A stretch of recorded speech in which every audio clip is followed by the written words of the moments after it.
Okay, hi everyone. So, welcome back to our series of webinars, and today we are having the second global talk E- Eco Leaders of Tomorrow Green Horizons and Future Skills. And as usual, this webinar is being organized jointly by the Global Ambassadors of Sustainability and the Global Green Chamber of Commerce. And today we are having another strategic partner, which is the Environmental Awareness Initiative in the Kingdom of Saudi Arabia.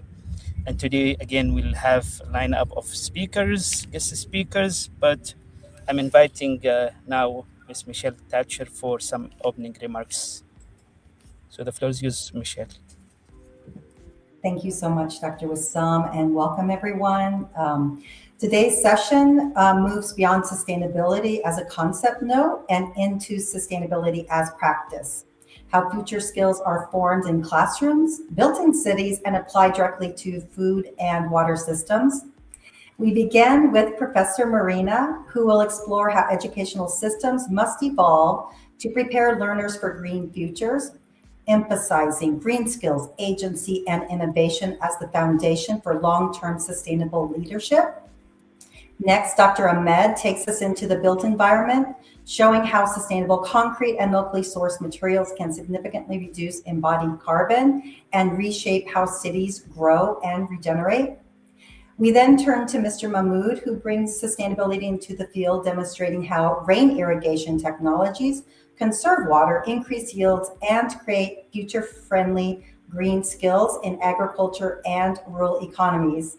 So together, these perspectives reveal how eco-leadership is formed across education, infrastructure, food systems, and so much more, and why future skills must be both technical and human-centered.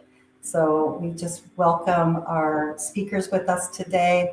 And as we head in, I want to also share for everybody to note that usually we wait every 2 weeks, but we're going to meet again next week for our next program. So mark your calendars for Thursday, January 29th. Again, that's a little outside of our usual dates, but we're doing a lot this year. So we welcome you to join us.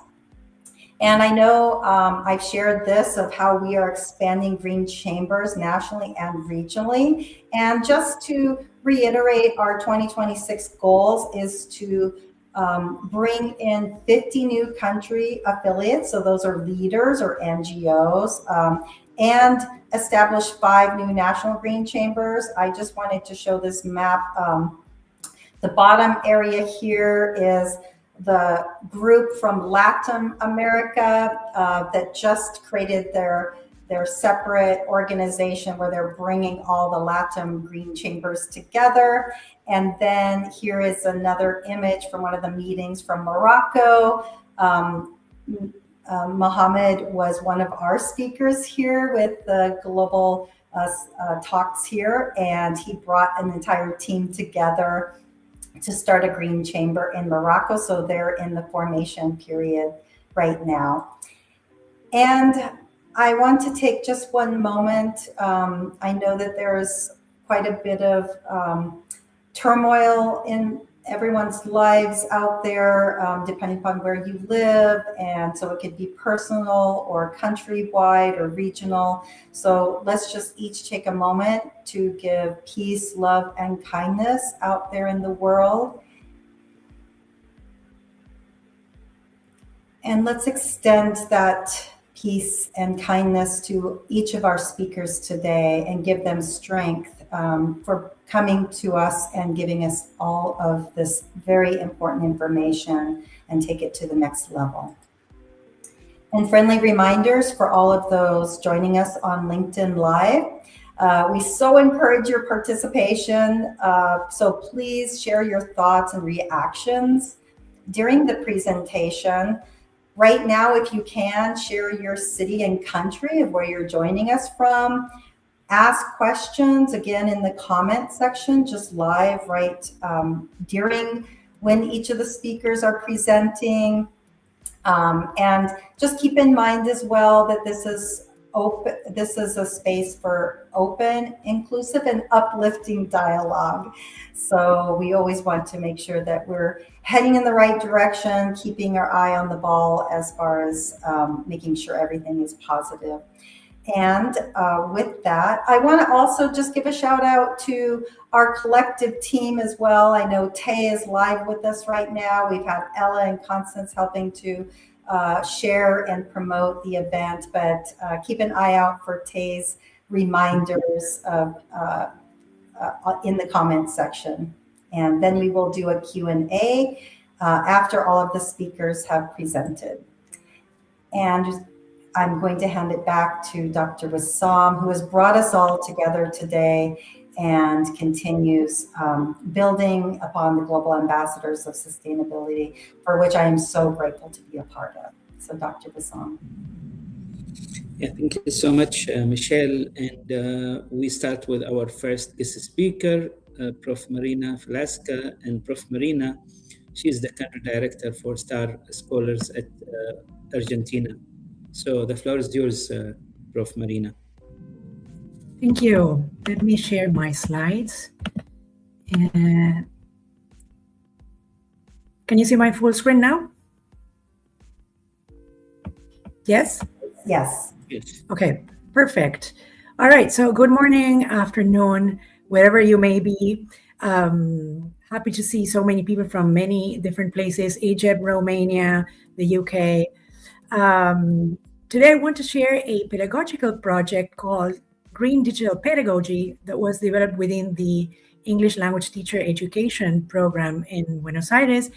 And it was basically designed to prepare future teachers and through them, their students to become global ambassadors of sustainability. This project emerges from my experience working with pre-service English language teachers in a context where two powerful forces intersect: the rapid expansion of digital technologies in education and the growing urgency of the global environmental crisis.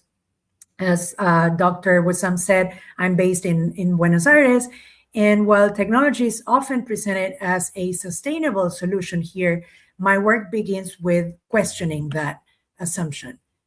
So the central question guiding this project was, how can we integrate digital innovation in ELT, English language teaching, without reproducing environmental harm?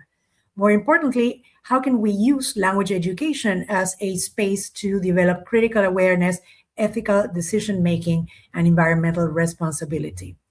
So in this presentation, I will briefly outline the theoretical foundations of the project, describe how it's implemented in teacher education through concrete classroom practices, and also share examples of student-led initiatives such as green microlessons, COIL exchanges, and AI-supported sustainability tasks. The project started from a very clear position: teachers matter. Technology and the environment are not irreconcilable. Digital innovation in ELT can support sustainability, but only when it's used critically, responsibly, and creatively. If we train teachers merely to use tools, we miss a crucial opportunity.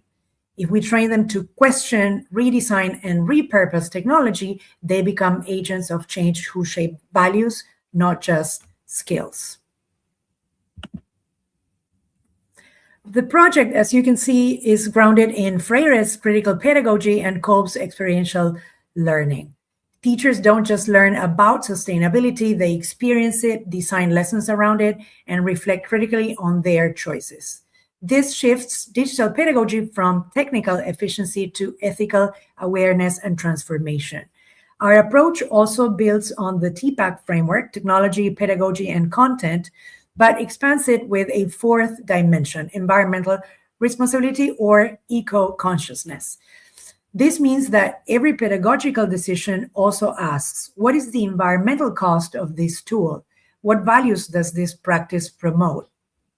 Technology is no longer neutral, and it's ethical and ecological.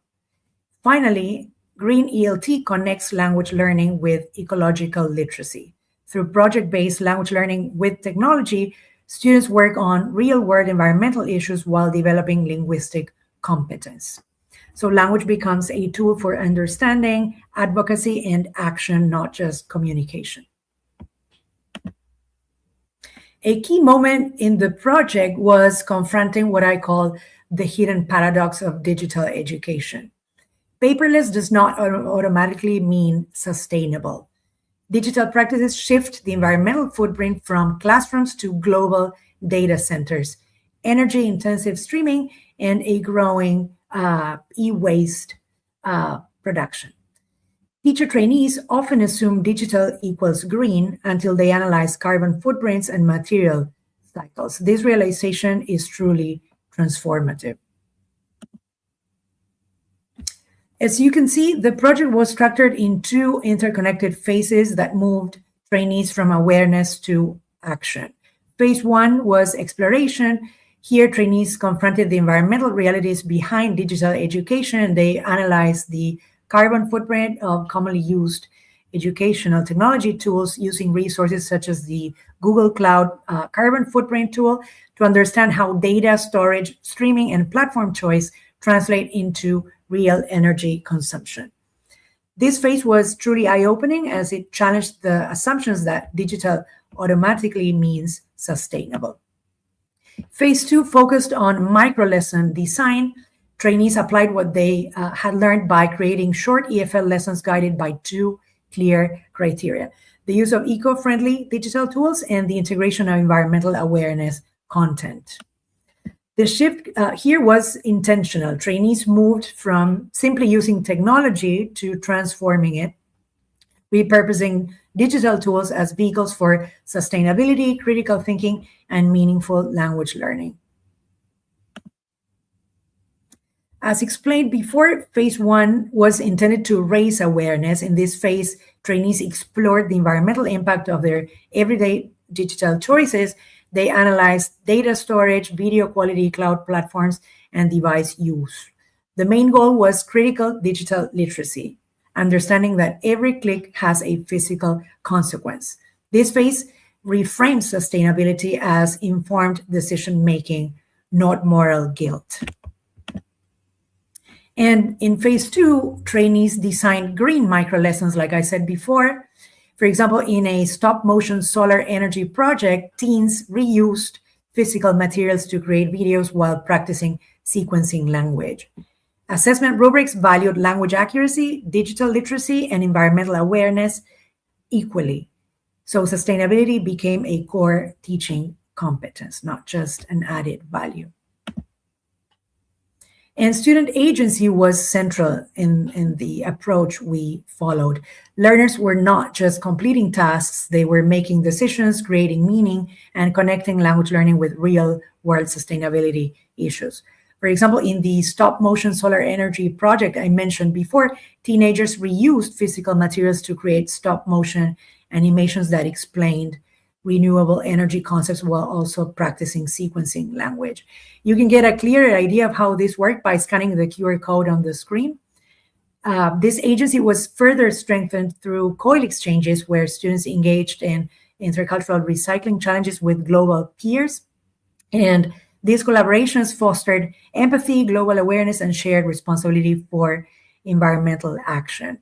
Interestingly, AI tools were also integrated through activities such as virtual carbon audits, showing that emerging technologies can support environmental advocacy when they're used critically and ethically. And in all of these experiences, students became producers of knowledge, not passive users of technology or content. Training one teacher in green digital pedagogy impacts hundreds of learners over time. This is where the real power lies, I think. Language classrooms become hubs for sustainability, systems thinking, and global citizenship, and that is scalability with purpose. Of course, there are risks: increased energy use, e-waste, digital inequality. The solution is not less technology, but better, more conscious use. Low bandwidth options, life cycle education, and/or offline alternatives are important. Modeling and creating responsible habits like mindful video streaming or inclusive tool selection is also paramount. And of course, teacher education is the key lever to balance innovation with responsibility. At a policy level, I think 3 actions are essential. Number 1, embed eco-critical digital pedagogy in teacher education curricula. 2, prioritize low-energy, renewable-powered platforms. And 3, support COIL initiatives that foster global learning without physical travel. These are not add-ons, they are strategic decisions for sustainable education systems. Future educators need more than technical proficiency, like I said before. They require critical digital literacy to question how and why technologies are used and to understand their social and environmental impact. They also need systems thinking, the ability to see connections between education, technology, ecology, and global inequalities rather than treating these domains in isolation. Ethical decision-making is essential.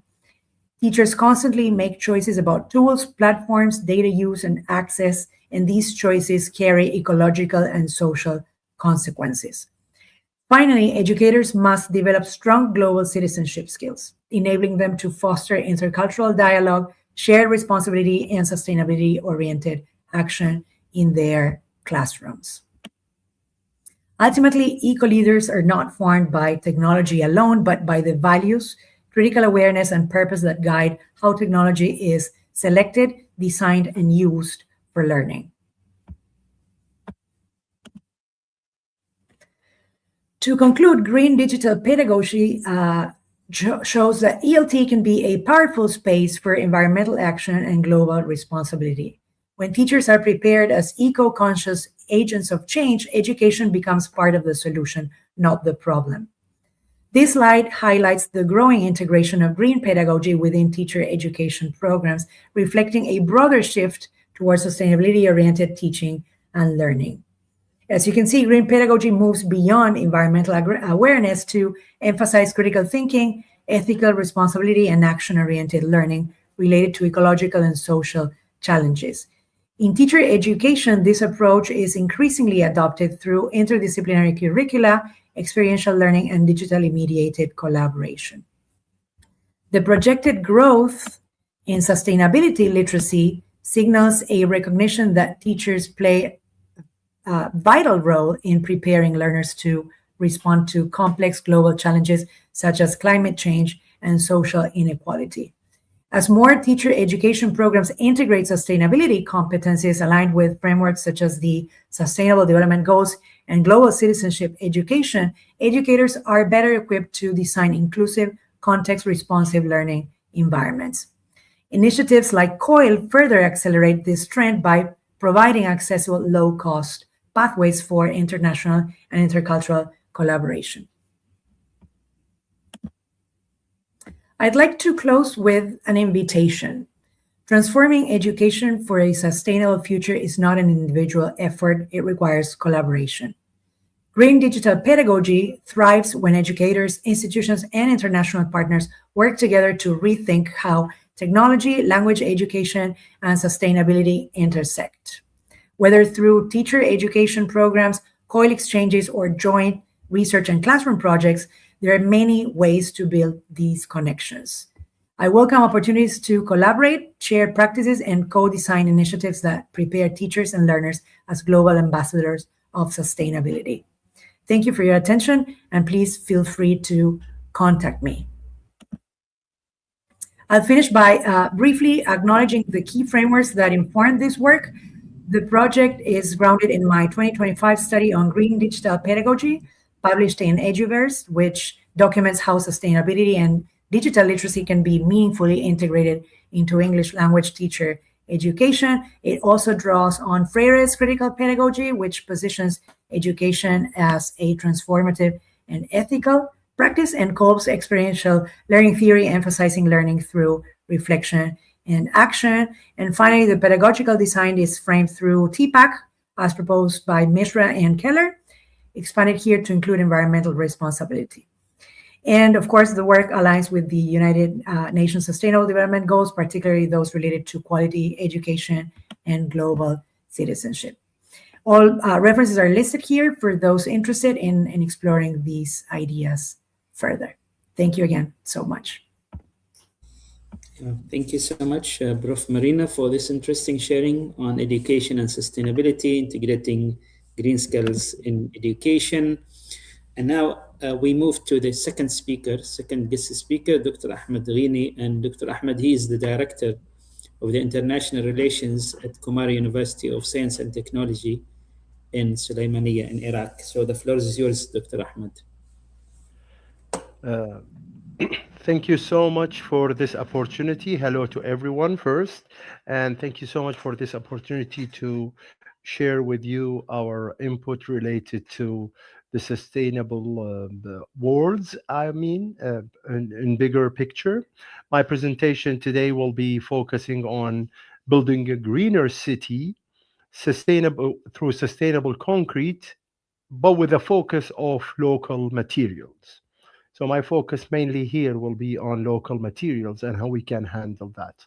Little fact related to construction, if we look at the carbon emission in the world, is mainly related, like about 40% of the carbon emission is coming from building/construction. So what you build and what the buildings producing daily on that. So you almost about 40% of the carbon in the world coming from a building related activity.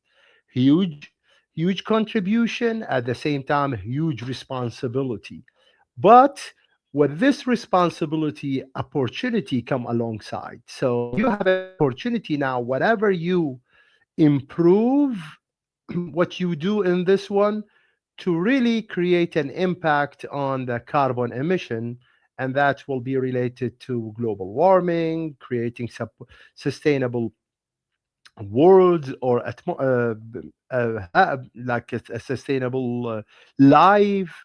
All of that related to these activities related to building. So when it comes to the energy of the building, it can be split to two things: embodied carbon or embodied energy and operation energy. Embodied energy is related to how you extract the material, manufacture it, transporting it, put it together, install it, and then demolition.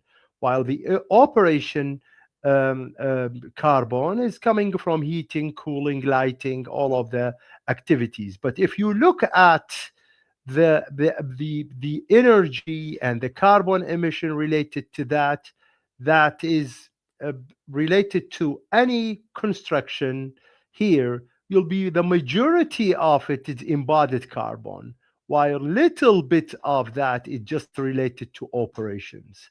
So the raw material extraction, transporting it, manufacturing it, transporting it to the site, and putting it together until the recycling or demolishing is the majority of that part. So if we work on the embodied energy, which is related to the material that we will put together to put the buildings, to construct the building, we will achieve huge things. So it's time to address the elephant in the room, where we have 1 ton of CO2 almost emission related to every square meter.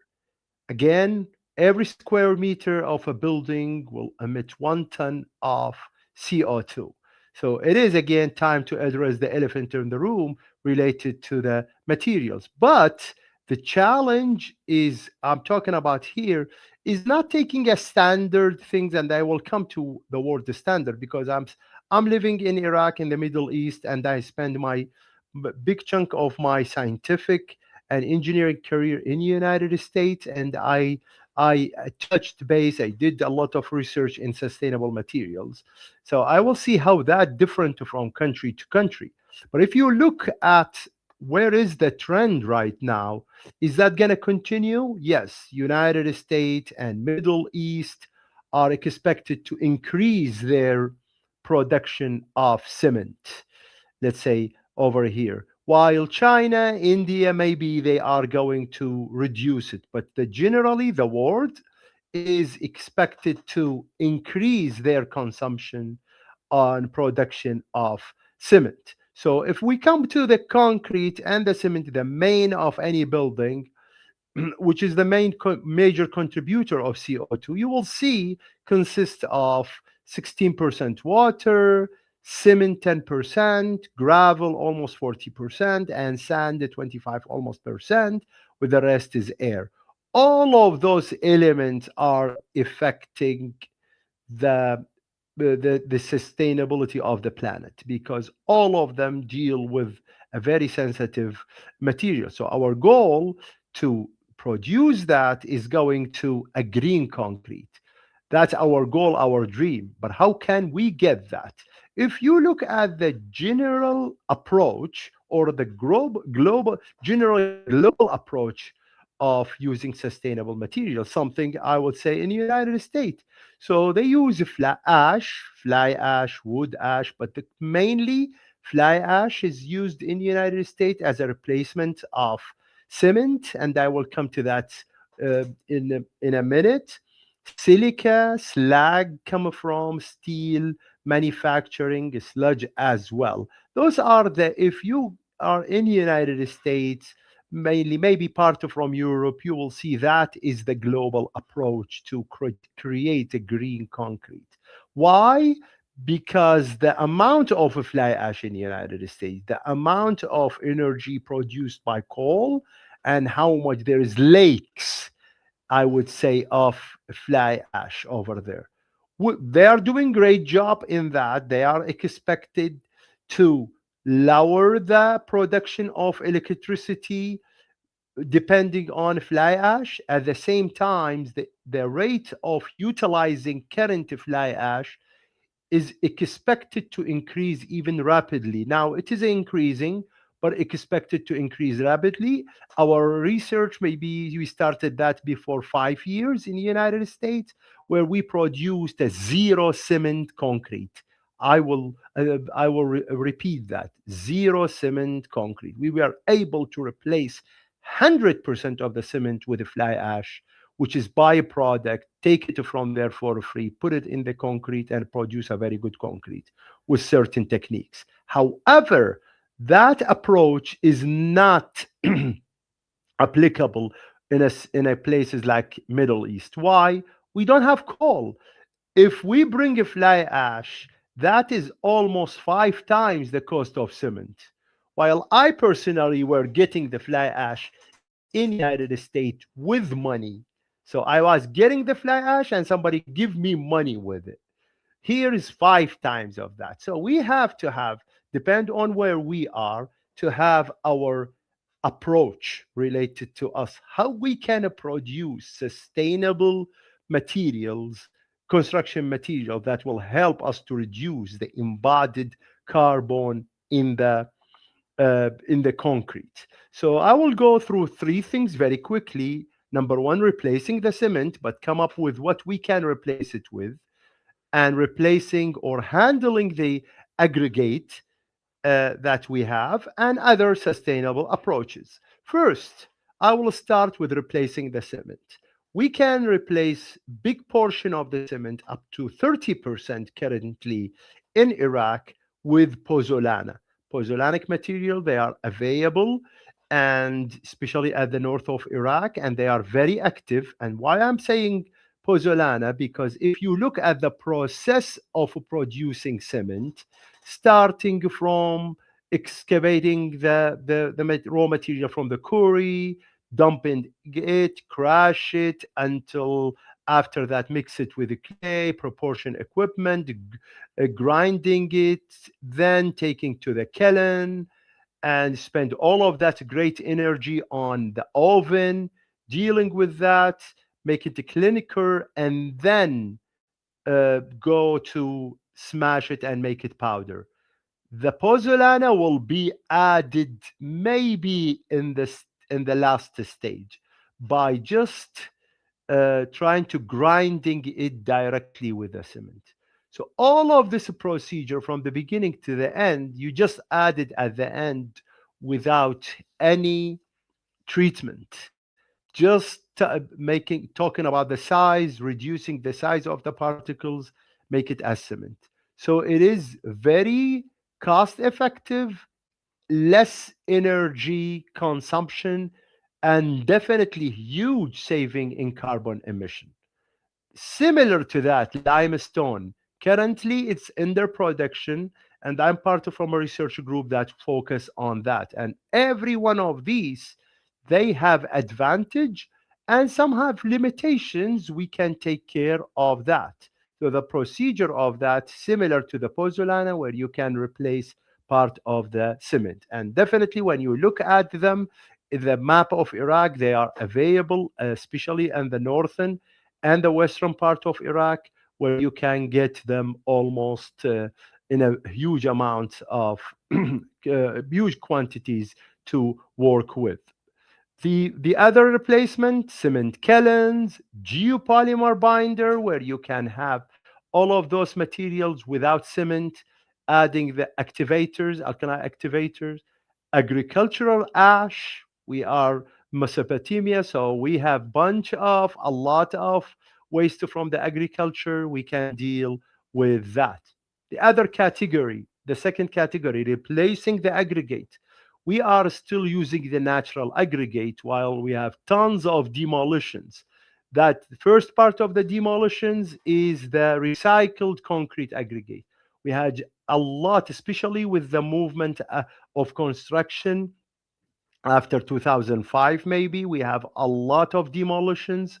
We can take the recycled concrete, crash it, sieve it, separate it based on the size. And that even in the places like where you have wars, look at Gaza now. If you want to rebuild Gaza now, you have a bunch of demolitions. You can use them as an aggregate instead of bringing a new aggregate to the site. That's a coarse aggregate, same thing as the fine aggregate. If you crush the brick, we use mainly brick for as a building unit. So crushing the brick can give us fine aggregate and coarse aggregate, almost with way less cost compared to the other things like a plastic, waste glass, quarry dust, all of those options available in the country to deal with it as an alternative. The way we handle, I saw that in United States, they extract the sand from the river, from inside the river, where they do cleaning for the river, at the same time doesn't damage the banks. Unfortunately, in Middle East, not like that. So we have to move on the way of how to extract this sand. We have to deal with the river, inside the river, rather than areas outside. The third category that I will talk about here is the other approaches. We need to, with the globalization, with the global warming, with the effect of with high pressure on the water, clean water in the country, in the Middle East, a drought going on. We need to move to the using seawater and wastewater with some research how to incorporate them in concrete, because concrete is the second used material in the world after water. Okay, that's number one. Number two, we as an engineer, we were focusing on strength, but we didn't focus on durability. So our concrete was designed to last from 30 to 40 to 50 maybe years.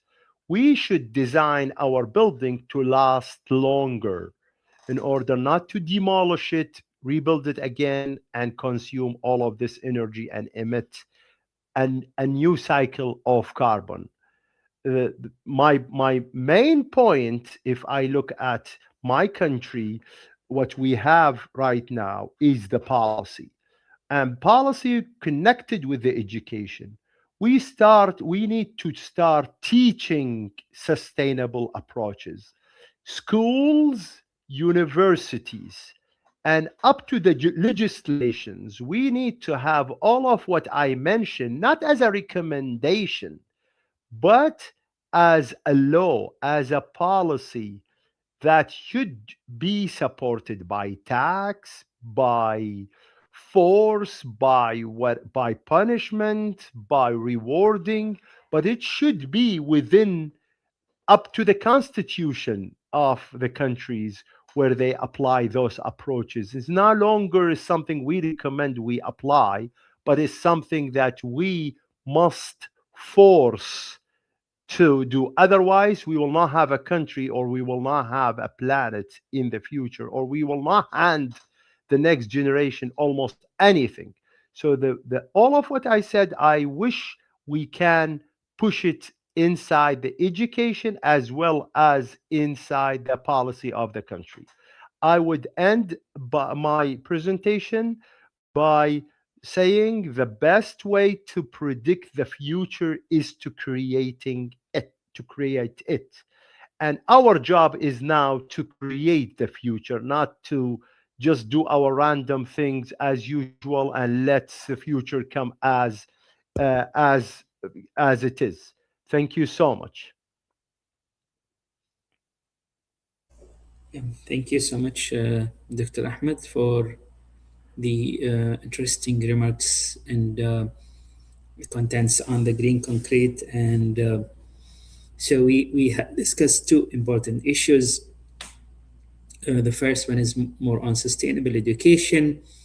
The second is more technical, which is related to green concrete and construction, reconstruction. And also, Dr. Ahmed touched on the importance of integrating sustainability in education as well, both for the public education, for the primary education, and also for the graduate and for the higher education. So now I'm inviting Ms. Michelle to moderate the Q&A session. So the floor is yours, Michelle. Thank you, Dr. Wissam, and thank you so much, Professor and Dr. Ahmed, for your presentations. I love this transition.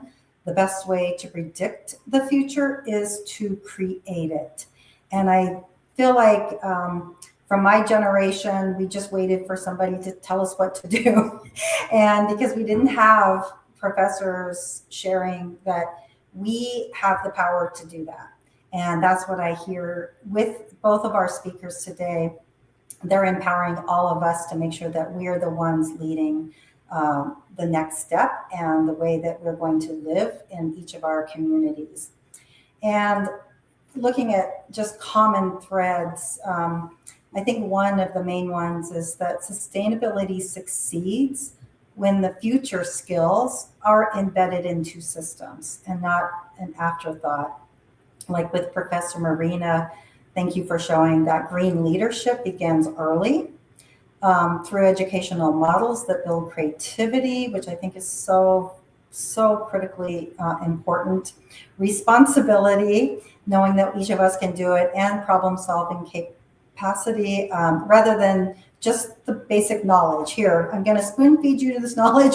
You regurgitate it in a test, and then you just move on, which unfortunately, I think that was my education growing up. Is I was really good at test taking. And then with Dr. Ahmed, thank you for demonstrating that sustainability must be engineered at the materials level.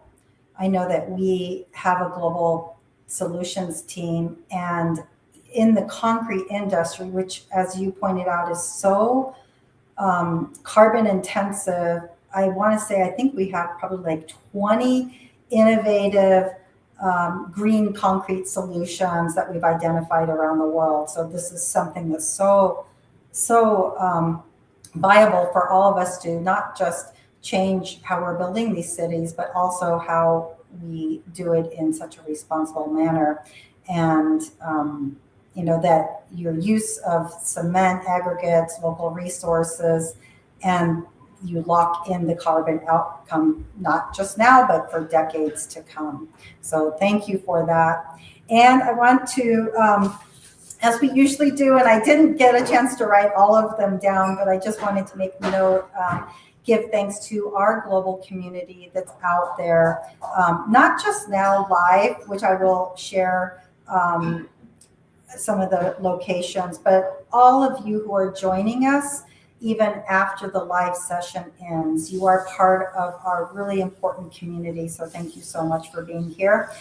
Today we have Egypt, Morocco, Malaysia, Uganda, quite a few people from India, Enugu, Nigeria, Odessa, Ukraine, Bengaluru, India, Kathmandu, Nepal, Nairobi, Kenya, Indonesia, Poland, Namibia, Dallas, Texas, another Kenya, Colombia, Thailand, Qatar, Myanmar. I know we have Tay with us, who's joining from our team.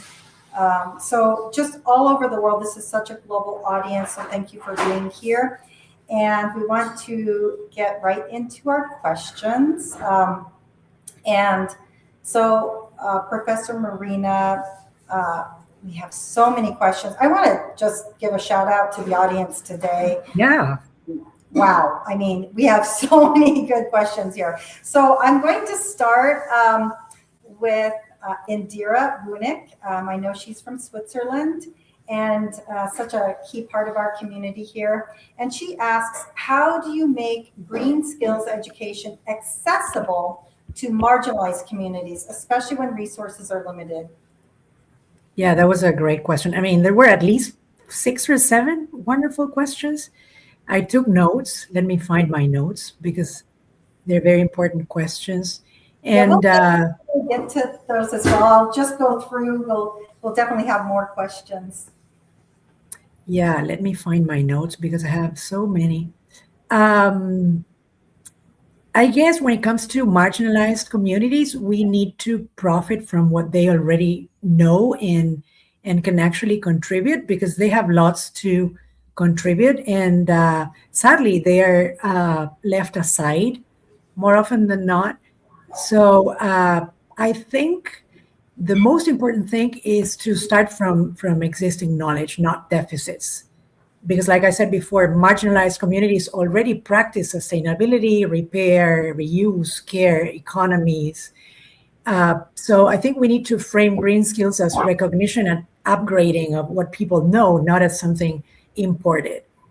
Also localize skills to immediate livelihoods, focus on skills that solve daily problems and generate income, like energy saving, water management, urban agriculture, and use low tech, definitely high trust delivery, community centers, schools, NGOs, peer-to-peer learning, apprenticeships, mentorship. So I guess those would be some strategies to, get them involved. I think it's also important to connect learning to cooperatives, microfinancing, local employers, and community projects so skills lead to real opportunities. Excellent. Thank you so much, Professor Marina. And interesting you mentioned mentorships. I know that our LATAM Green Chamber is incorporating the mentorship program. And I really appreciate that you talk about solving daily problems, but also within the solving the daily problems, which include providing income. And so I think that can be, sometimes people feel like, doing the environmental work is about doing just good in the world. But that's why we even as a Green Chamber movement, we realize that you cannot miss that third leg of the stool, and that being the economic side. So thank you. Totally. And we will go to you, Professor Ahmed, for the next question. And this question is from Engineer Manoj. And he asks, how can we reimagine education, innovation, leadership to create a carbon conscious culture that drives environmental sustainability for future generations? Thank you so much. A very important question. If we look at our traditional way of education, is almost the sustainability barely mentioned or not mentioned at all. So by the way, when I'm talking about education, for example, in construction related to the codes of the countries, most of the code of the country does not force or even recommend the sustainable approaches. So all of what I mentioned here, we should teach, because some of the thing that I mentioned is area worth research. So we should push it in the educational system, have the education identities, prove the validities, and put a procedure on how to using it, up to introduce it to the legislators to use it. So the first approach is to put it in the education, raise the question about it, investigate it, prove the validity of that. All of that can be done through the educational organizations. Thank you so much, Dr. Ahmed. I feel like how to introduce this to our legislators is such a key part of it. And I know that it's something that is so uniquely different in every country, that like in the United States, it's definitely not taught in schools. I think if you're in the environmental or engineering side of things, you're definitely probably not taught how to approach your legislators and how to communicate that. So thank you so much for bringing that up, because I think that for the educators of the world, that's definitely something that needs to be done. It's at the pillar of what we need to because our governments run the show most of the time. So thank you so much for sharing that. And Professor Marina, we have a question from Strong Truth. And Strong asks, how can universities and schools integrate sustainability digitally into their curriculum? So what skills are needed to work in the renewable and or sustainability sectors?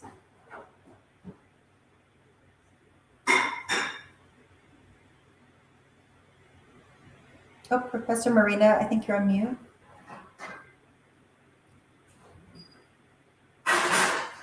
Sorry about that. I think number one skill is resilience and adaptability. I think it's important for future leaders to become aware of the real problems that we're facing and to get practical training. Most of my projects address that gap. I think that the biggest gap is to actually present the students with real cases and have them think about potential solutions so that eventually they can do that in the real world. Thank you so much. I think that case studies and showcasing exactly this is what's happened, this is how you can integrate it. Those examples are I think one of the most critical areas, and it's something that I feel like we don't have enough of. In the business community, we're not collecting those case studies as much as should be. And so again, why bringing the academia together with the business world is just so important. Yeah. Right. But then again, you can create your own case studies.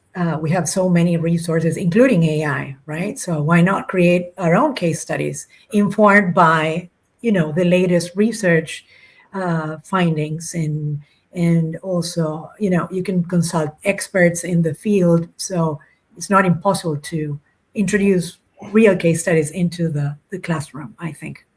Yeah, absolutely. Thank you. And we'll go to Dr. Ahmed's question next, but I wanted to just make note of the QR code up on this presentation right now. This allows each of our viewers to receive a certificate of participation in this event, and also let us know through this QR code too if you know of others who can speak at upcoming events. I know that we had about 200 apply just recently for this next year, but there could be other opportunities. So let us know if you are interested or have somebody who's very qualified for speaking at this event. And Dr. Ahmed, we have a question from Hanisa Kamila. And Hanisa asks, what is your opinion of using recycled synthetic plastic as a building material? Thank you, Hanisa. Thank you for this question. Actually, is very important point to highlight, and my answer for it will be yes and no.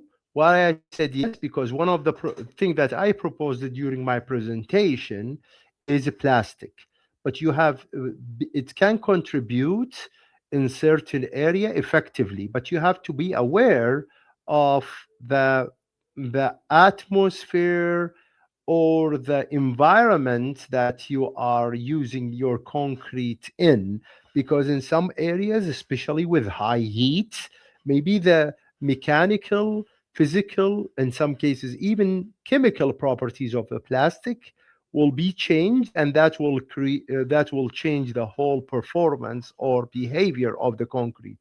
So with knowing where we with knowing the application in advance, we can definitely use the plastic as a replacement of the aggregate, especially that some cases I worked in some cases with the plastic that come from bottles, recycled bottle. If you make it as fiber, that will improve many of the properties or characteristics of concrete by giving it more tension capability as well.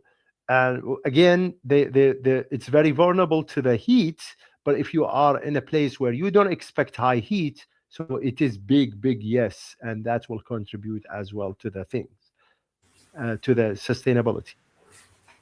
Thank you so much. Dr. Ahmed, it reminds me of when I worked in agriculture, and we always talked about the right plant for the right place. And this sounds like it's the right material for the right place. Every climate is unique. And so thank you for that answer. Great question too.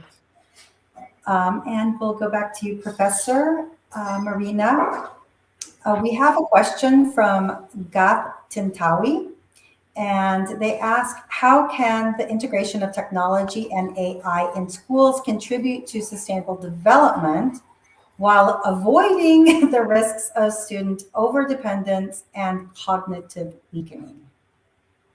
That's a tough question. I would say that technology and AI can support sustainable development, but only if they strengthen thinking, not replace it. I think that's the biggest risk. So I think we should use AI as a thinking partner, not an answer generator. Design learning that prioritizes reasoning and problem framing, apply digital tools to real sustainability challenges, like I said before, teach AI literacy and ethics, including limits and bias, balance digital learning with hands-on and human interaction, which is very important, and assess process and judgment, not just final outputs. So I would say that AI contributes to sustainability when it amplifies critical thinking, responsibility, and real-world problem solving without fostering dependence. I like the idea of having it as a thinking partner. And that's honestly, it's not even just in the university world, it's in the work world. One of our team members who has his master's from Columbia just put together an entire framework for how we as an organization should be using AI, because we've seen where people aren't using it quite enough, but then people are overusing it. And so putting together the process of how each of us integrate it into our daily lives is really important. Thank you. And Dr. Ahmed, we have another question from Indira Bunik. And she asks, what partnership models between universities, green businesses, and communities create the smoothest talent pipeline? Internships, applied research, innovation hubs, and how do you measure hiring and impact outcomes? That's a big question. Thank you for the question. Let me be very clear. The people who are working in the industry, they got their knowledge basically or on what they are applying in the industry from the university. So what you learned in the university is what you are going to apply in the industry. If I teach you how to design concrete or concrete mix in the university, I expect you to follow those rules and this procedure to apply it when you build your buildings. So definitely the industry is impacted 100%. If I not say 100%, let me say 95%, because maybe some people after the graduation develop themselves. But 95%, the industry is applying what their workers learned in the university. So if you teach them how to be conservative in uh, in emitting the carbon, whatever you are doing, and how to design sustainable concrete, plus offering the industry as a cost efficient to create a win-win situation. The general trend of people tell, like us in the presentation, tell the industry, don't use the regular things, the resources, the conventional material, use sustainable one. If they go to the market, okay, I use a sustainable one. Oh, it's 2 times the cost, 3 times the cost. Why I should use it? If we, through research, give them solution where they can show them the benefit, short term and long term, for the sustainable material that we offer to them, and put that on the table. You highlighted, Ms. Michelle, the point very good in terms of legislation. The legislators, we shouldn't go to the legislators, oh, you should put that in the new bill and approve it. That will not help always. We should go to them with studies, results, research, peer review papers, and tell them the research proved this. Here is the alternative that will create a win-win-win situation. Win for the atmosphere, win for the construction side and the contractors, and win for the designer. If we, through the universities, through the research, through the education, put those alternatives ready for them to apply, we did, I would assume, the majority of the contribution to that. It will be, the rest will be just applying them. Thank you. Thank you so much, Dr. Ahmed. It's interesting. I know that the young people that we work with that are coming out of universities, their heart and soul are in this, and they do. And if they go to the right university with the right professors, they do have that knowledge.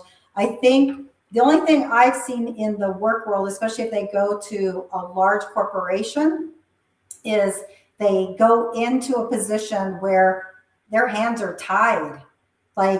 So I think communication of delivering that information to their bosses to make sure that they can implement those programs, because they can go into a large corporation and they're like, yep, no, we're not listening to you. Just go sit over there and, just follow our protocol here. So I do think the communication of how what they learned is also important, because most of the time they get into a job and they don't always get to share their knowledge that they learned at the university level. So I think teaching communication could be a key element as well. So yeah, thank you so much. Such important, 95% could be done. And Professor Marina, we have a question from Yes. Can you hear me okay? Yes. From Joao Fernandez de Lima Nito. I think I might have said the first name wrong. Is there any framework to promote this approach? Can you hear me okay? In Latin America? Yeah, can you hear me? Can you hear me? I don't think I can hear you. Can you hear me okay? I can hear you. Can you? And Dr. Can you hear me okay now? Oh, sorry. For some reason, the volume. Okay, sorry. I wanted to go back to a comment that I just saw in the chat by Joao, if that's okay. He was asking. That's the one we asked. Oh, okay, perfect. Because I was carefully reading through all of the comments, and for a second I lost connection, I think. So he was asking about frameworks, and I developed my own AI literacy framework. It's called the Holistic AI Literacy Framework. If you look me up on ResearchGate, there's an article that I got published in the TESOL Spain journal that describes the framework. And I've originally developed the framework for EFL high school students, but I've been applying the framework with university students in different countries over the last few weeks. And hopefully another article will be published soon based on my results in the context of higher education. But it's a fairly simple framework that combines three main types of literacies: media literacy, critical AI literacy, and rhetorical AI literacy. So if you want to read more about it, you can look me up on ResearchGate. That's the perfect answer and ties into what we were just discussing as well, Professor Marina. Yes, and hopefully as we, when this session ends, there's all the comments that are continuously in this thread. So maybe you could even put the link in there so everybody can have access to it as well. Sure. And we'll go back over to the questions for Dr. Ahmed. We have another question here from Manoj, Engineer Manoj, and they ask, what proven practices can be scaled quickly to reduce carbon footprints while still supporting innovation and economic growth? Very simple. Legislations and codes. None of the sustainable approaches that I approved, or not approved, but proposed here, are mentioned in the code. When we do the construction based on the country that you are in, there is a construction code, and that will tell you what to do, what not to do. Any violation related to that code will be unlawful, and that will not even protect you, even if you did something extra. So those are the stuff that we are talking about, need to be in the code of construction of the country, the state, and the city in order to be implemented. Otherwise, it will be just a private contribution here and there that will not have a massive impact on what we are talking about. Thank you so much. Great answer. And Professor Marina, we have another question from Indira Bunik. And she asks, how do you train eco-leaders to communicate complex sustainability concepts, carbon footprint, circular economy, ecosystem services, in a way that resonates emotionally and culturally, not just technically?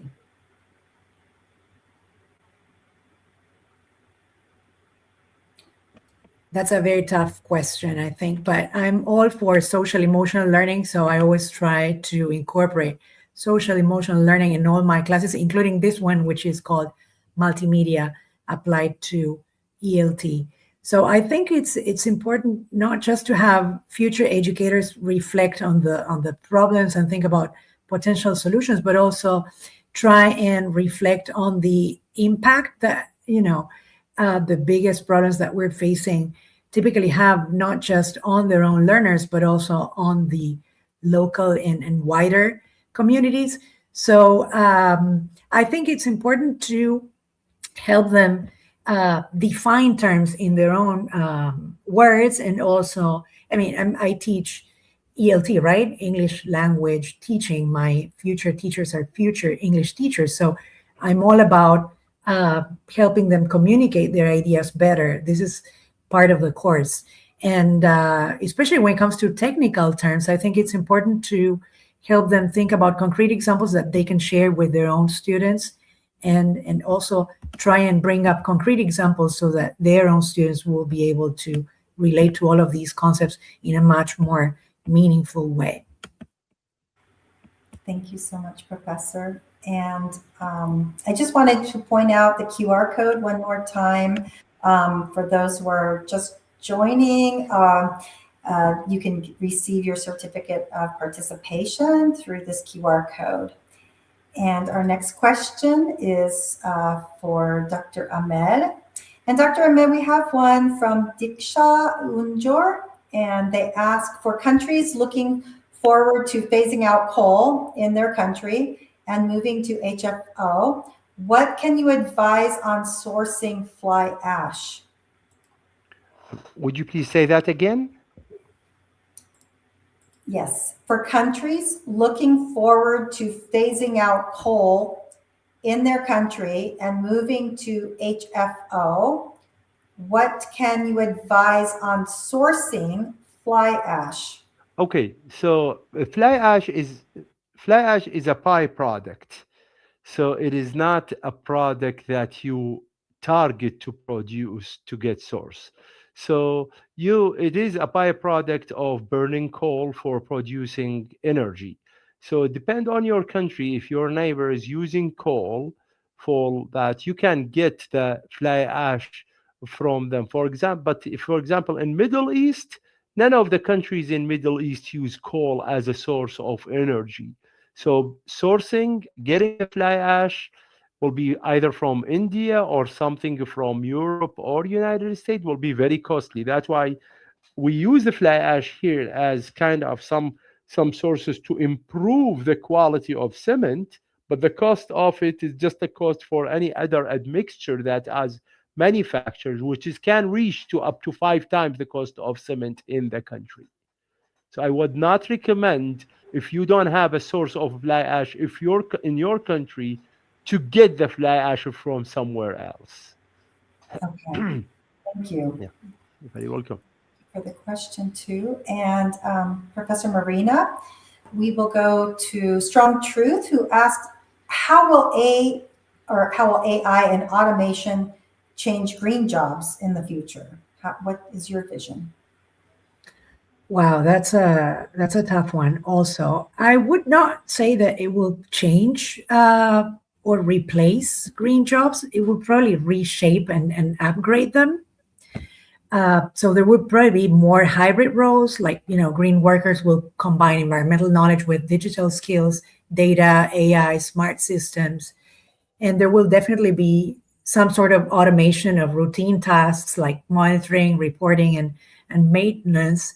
AI will most likely optimize renewable energy, smart grids, water management, and circular supply chains. And I think new roles will also emerge. I don't know, AI-enabled energy planners, maybe, climate data analysts.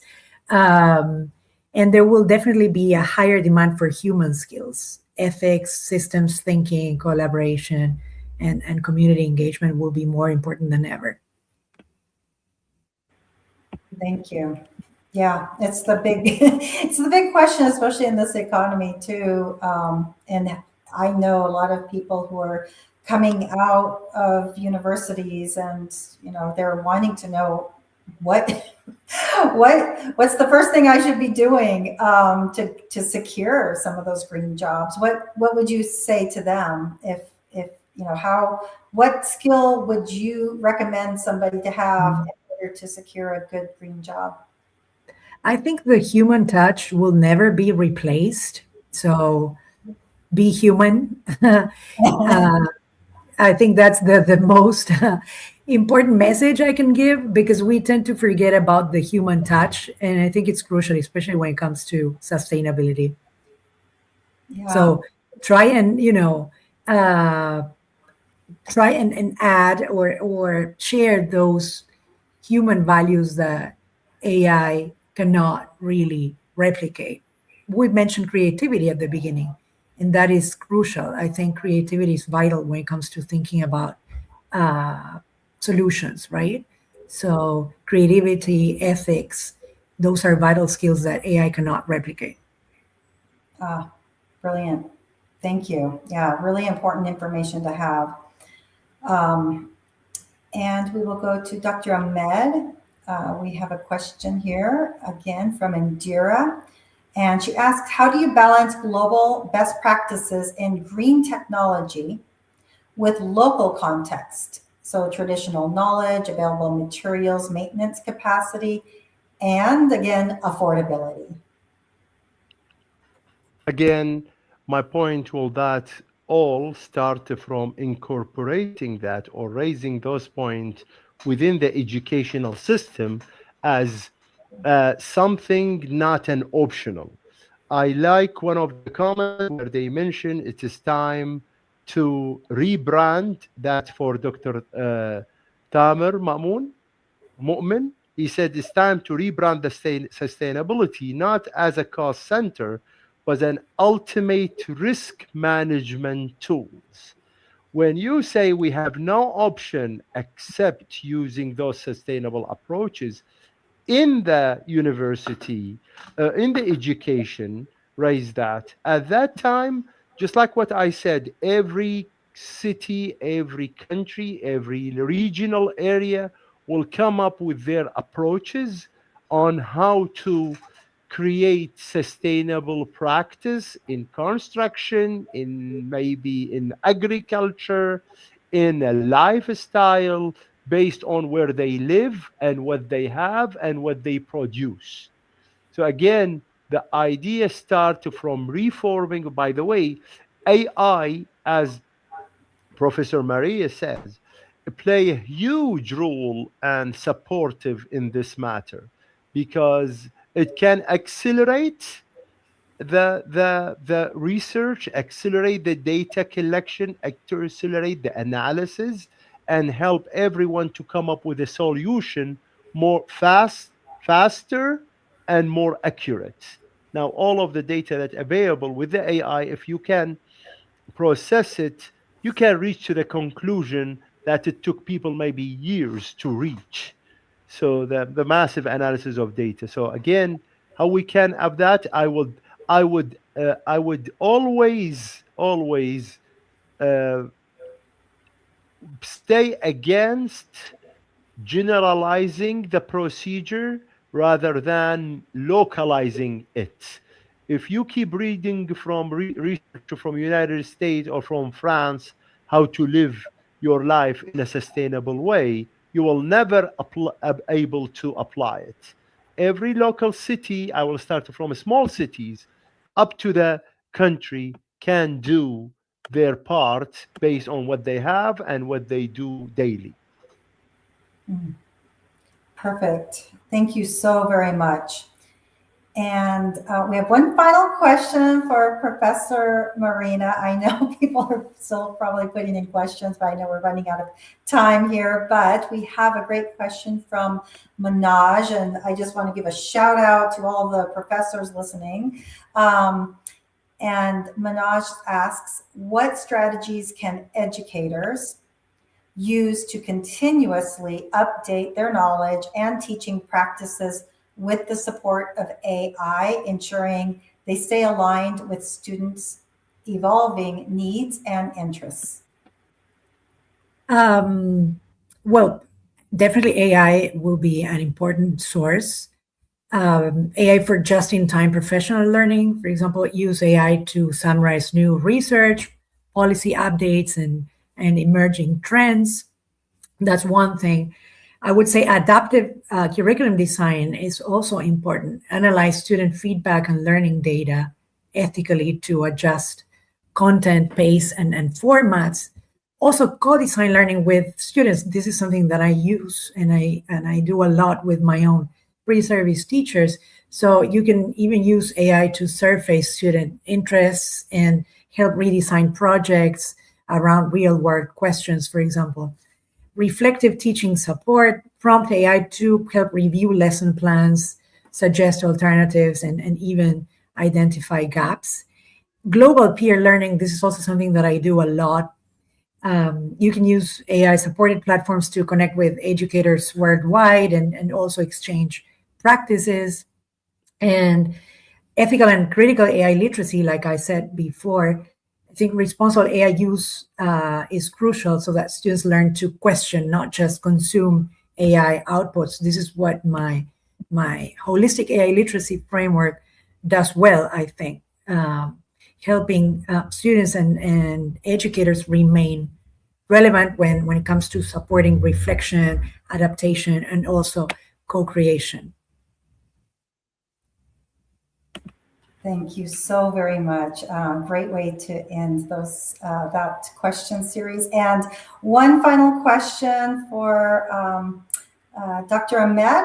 What policy, where do you go to find the best policies to encourage each of the localities, countries, et cetera, to adapt for more sustainable practices? I would say we will not look at the best policy. We need to create, based on the country, the best policy that fits each one of us. So I would analyze country by country. For example, if I look to United States, certain areas still have a problem with fly ash. So state-wise, not a federal, state-wise, most of the cities that I'm aware of forced a 35% minimum incorporation of a fly ash in the cement, in the concrete.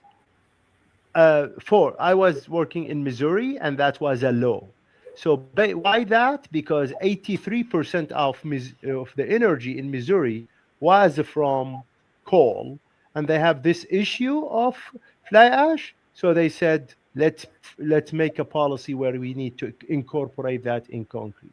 Now, if you are in different country, you have to look first, what is your main part of carbon emission, and what is the main source of I would say waste, solid waste, liquid waste material, and push that through the education for more research to find a new use for that. And then when you have a solid information about how and where to use them, push that in the policy, take everything in one package to the legislators and tell them that's what we have and that's what we supposed to do and that's what we propose. So I would go case by case, country by country on assessing what they are doing and how they can handle both of their carbon emission as well as their solid waste material.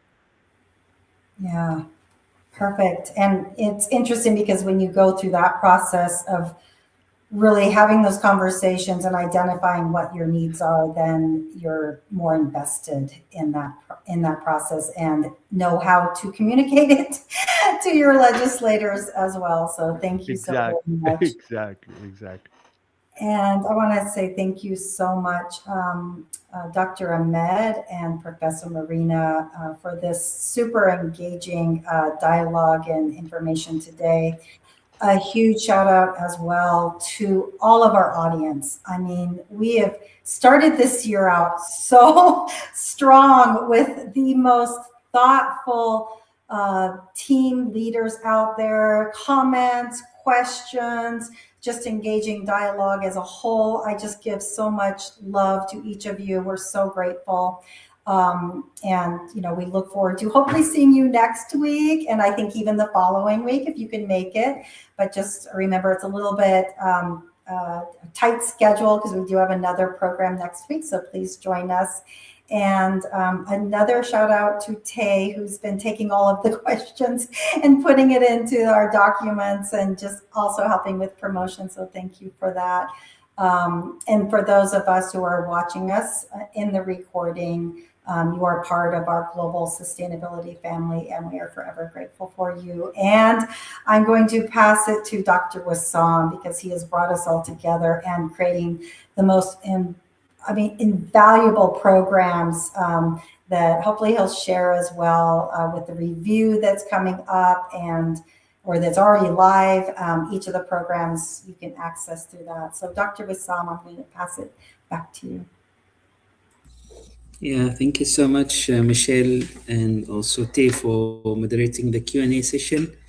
And on behalf of the Global Ambassadors of Sustainability, the Global Green Chamber of Commerce, and the Environmental Awareness Initiative at the Kingdom of Saudi Arabia, I'd like to thank the guest speakers for their interesting sharings, and also the global audience for their engagements. And it is lovely to see many people from every corner from the continent. And I think this engagement and discussion will continue.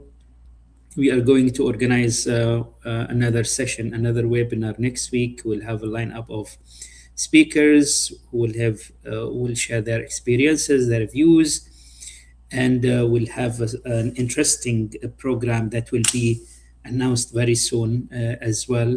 So stay tuned, and we'll see you next week. Thank you so much, and have a good time, everyone. Thank you. Bye-bye. Thank you all so much. Thank you. Thank you so much.